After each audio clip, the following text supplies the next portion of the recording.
नमस्कार मित्रमैत्रिणींनो, तू ही रे माझा मितवा या मालिकेच्या आजच्या भागामध्ये आपल्याला असं पाहायला मिळत आहे.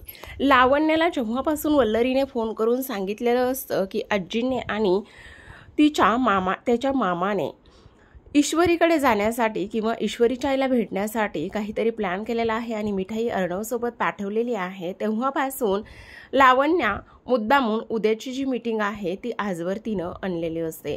ही गोष्ट जेव्हा अर्णवला ती सांगत असते तेव्हा अर्णव तिच्यावर चिडचिड करत असतो आणि माझं पर्सनल काम आहे, माझ्या कुठल्याही कामामध्ये तू ढवळाढवळ करू नकोस आणि इथून पुढे माझ्यापासून थोडं लांबच राहा असं म्हणून अलर्ट केलेलं असतं.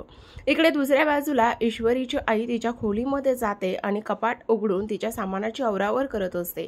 तेव्हा तिला एक बॉक्स सापडतो. त्या बॉक्समध्ये बऱ्याच काही अशा जुन्या वस्तू असतात ज्या की कामाच्या नसतात. त्याचमध्ये काही फाडलेले पेपर्सचे तुकडे असतात. ईश्वरी धावत येते. अगं आई, हे कामाचं आहे, मी जपून ठेवलेल्या वस्तू आहेत. तेवढ्यात ते कागदाचे तुकडे इकडे तिकडे उडायला लागतात. ईश्वरी ते कागदाचे तुकडे घेते आणि लावण्याने कशा पद्धतीने तिचं जे काही इन्स्पायरिंग लेटर होतं ते फाडलेलं होतं आणि ही ईश्वरीला आठवण म्हणून तिनं ती जपून ठेवली होती. तिने तिच्या आईला सांगितलेलं होतं की अशी काही गोष्ट आहे ज्या गोष्टीचं पण खूप काही मनापासून काम केलं होतं, तर त्या गोष्टीबद्दल आपलं कौतुक होत नव्हतं आणि हीच गोष्ट मला नेहमी आठवण करून देईल. आणि मनामध्येच बोलत असते, हीच एक अशी गोष्ट आहे की जी अर्णव सरांचा माझ्याबद्दल मनामध्ये असलेला राग कमी करण्यास मला मदत करेल. त्यामुळे मी हे सात्विक फॅशनचं जे काही लेटर आहे ते मी जपून ठेवणार आहे. तेव्हा ही गोष्ट तिच्या आईला समजत असते आणि ती बोलत असते, इशू काय चाललेलं आहे तुला माहिती? तिखट हे असावं पण थोडंसं मापात असावं. तेव्हा इशूला कळत नाही. ती बोलत असते, अगं आई तू काय बोलतेस? तेव्हा ती बोलत असते, अगं सांबरचं बोलते. सांबर तिखट आणि मस्त चमचम झालेलं आहे. तीच गोष्ट मी तुला सांगत आहे. पण इशूला हे तिच्या आईच्या बोलण्याचा अर्थ काही समजलेला नसतो, कारण त्यांनी असं सांगितलेलं असतं की अर्णव जरी तिखट असला तरी सुद्धा तो मनाने खूप चांगला आहे आणि हीच गोष्ट ते तिला समजून सांगत असतात. तेव्हा ईश्वरी मनातच बोलत असते, तिखट नाही, महा तिखट आहे तो. असं म्हणूनच कसं आता हे मी सॉल्व करू याचा विचार ती करत असते. इकडे मात्र अर्णवची चिडचिड होत असते. तो लावण्याला पुन्हा पुन्हा त्याच गोष्टी समजून सांगत असतो. लावण्य म्हणत असते, तुला त्या ईश्वरी देसाईला भेटायला जायचंय का? ती साधी एम्प्लॉई होती. तेव्हा अर्णव तिला बोलत असतो, ती एम्प्लॉई नाही, माझी एक्स एम्प्लॉई होती आणि तिला मला भेटायला जायचं नाहीये. तिचा आणि माझा काहीच संबंध नाहीये. माझं पर्सनल काम आहे, त्यामुळे तू माझ्या कामामध्ये दखल करू नकोस आणि आत्ताच्या आत्ता इथून निघून जा. असं म्हणूनच तो तिच्यावर ओरडत असतो आणि स्वतःच्या मनाशीच बोलतो. खरंच विषय कुठला होता आणि कुठेपर्यंत जाऊन पोहोचला आहे असाच विचार तो इकडे करत असतो. तर आता दुसऱ्या बाजूला ईश्वरीला खूपच जास्त भूक लागलेली असते. ज्या काही गोष्टी आहेत, ज्या काही वस्तू आहेत त्याच्या घड्या घालता ज्या पद्धतीने ते स्टॅच्यू पडलेले होते आणि कशा पद्धतीने तिने कॅन्टीनमधल्या एका मुलीला अरेंजमेंट करून ती जी स्पर्धा आहे त्याचं प्रिपरेशन केलेलं होतं, ह्याच गोष्टी ती सांगत असते. आता इकडे जे काही जयू आत्या आहे ती म्हणत असते, हे बघ गरमागरम इडली आणि सांबर आहे, ते राकेशला देऊन ये. असं म्हणूनच ईश्वरीला ती पाठवते. नमू बोलत असते, मी जाते, पण जयूला मुद्दामूनच इशूला पाठवायचं असतं. इशू जाऊन येते आणि बोलत असते, नाही राकेशजी घरी नाहीये, त्यांच्या घराला लॉक आहे.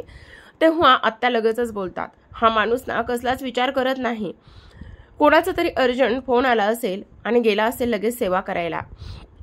असं त्या बोलल्याच्या नंतर इशू बोलत असते, हो तेही अगदी खरंच आहे. तेव्हा नम्रताने नाश्ता करण्यासाठी गरमागरम इडली आणि सांबर लावलेलं असतं आणि सर्वजण डायनिंग टेबलवरती जाऊन बसतात. तेवढ्यात अर्णव दारावरती सुद्धा आलेला असतो आणि ईश्वरीची तामझाम सुरूच असतं, अरडावरडा गोंधळ सुरूच असतो. दारावरती टकटक आवाज येतो आणि टकटक आवाज आल्याच्या नंतर आत्या बोलत असते, बघा राकेशजी आले.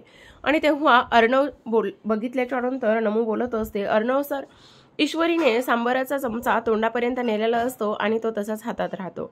तिला कळत नाही अर्णव इथे यावेळी का बरं आलेला असेल म्हणून.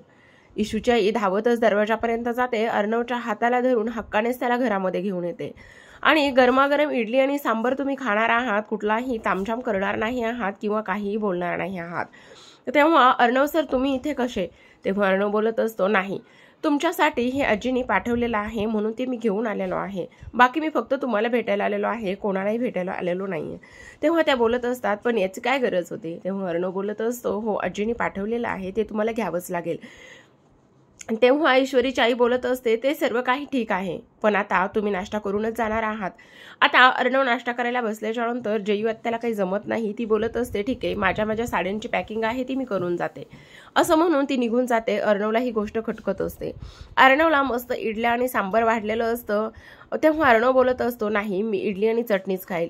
तेव्हा ईश्वरी बोलत असतो, हे काय कॉम्बिनेशन आहे, इडली आणि सांबरचं बेस्ट कॉम्बिनेशन आहे. तेव्हा अर्णव म्हणत असतो, असं कुठं लिहिले आहे का की इडली आणि सांबरच खाल्लं पाहिजे, इडली आणि चटणीचं सुद्धा बेस्ट कॉम्बिनेशन आहे. तेव्हा मात्र ईश्वरी त्यावर लेक्चर द्यायला सुरुवात होते. तिथेच दोघांचा वाद त्या इडली आणि सांबरावरून होत असतो. दोघे सुद्धा एकमेकांशी भांडत असतात. तेव्हा नमू मध्येच बोलत असते, आता काय करायचं, पुन्हा भांडण झालेलं आहे. इडली आणि सांबराचं भांडण कुठपर्यंत जाऊन पोहोचतंय हे माहिती नाही. तेव्हा दोघे सुद्धा भांडतात. ईश्वरी तिच्या इडली आणि सांबरच्या कॉम्बिनेशनवर आणि टेस्टवर अडून असते. तर अर्णव बोलत असतो, नाही, ज्याची त्याची चॉईस आहे, मला इडली आणि चटणीच खायला आवडते. तेव्हा मध्येच आता ईश्वरीची आई बोलणार असते आणि ती म्हणत असते, अगं ईशू जरा प्लीज शांत हो. हे बघ, ज्याची त्याची आवड, ज्याची त्याची आवडीनवडी आणि ज्याची त्याची खाण्याची पद्धती वेगवेगळ्या असतात. मान्य आहे इडली आणि सांबर बेस्टच लागतं, पण इडली आणि चटणी सुद्धा बेस्टच लागतं. त्यामुळे त्यांना जे खायचं आहे त्यांना ते खाऊ दे. तेव्हा ईश्वरी बोलत असते, अगं आई तू असं काय करतेस, तू माझी आई आहेस का यांची आई आहेस, तू माझी बाजू घ्यायची सोडून तू यांची बाजू का घेतेस. तेव्हा आता अर्णव खूपच जास्त इमोशनल झालेला असतो.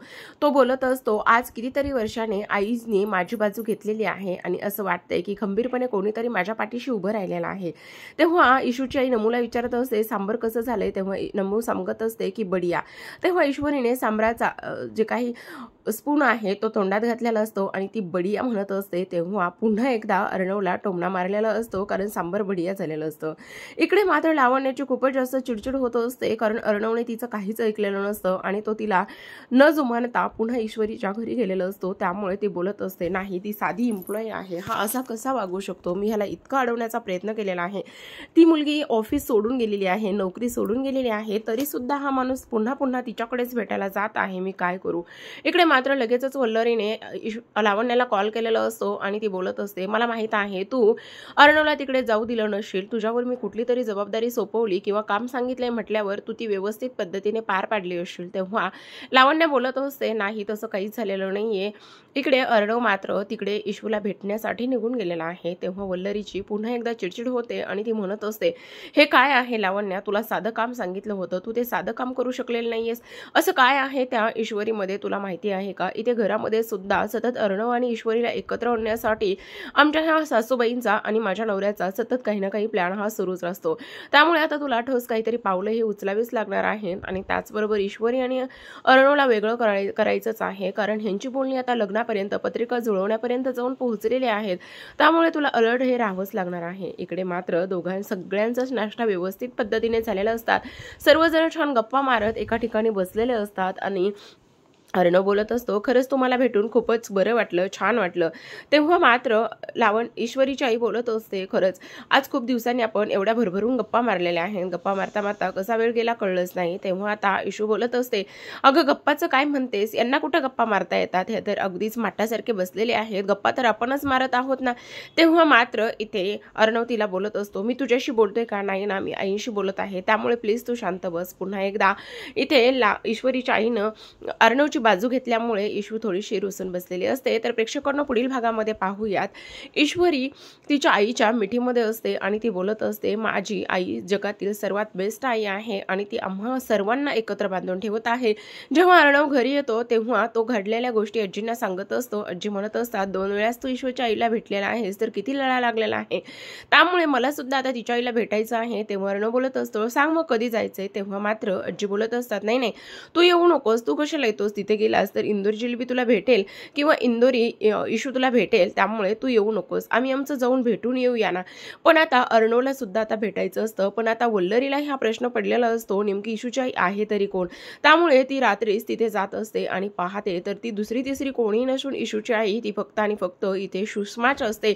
आणि सुषमा म्हणजेच कोण, तर ती सुषमा म्हणजेच की अर्णवची आई, त्याचबरोबर आजींची मुलगी आणि हिची नणंद असते. तर प्रेक्षकांनो कसा वाटला रिव्ह्यू, मस्त ना.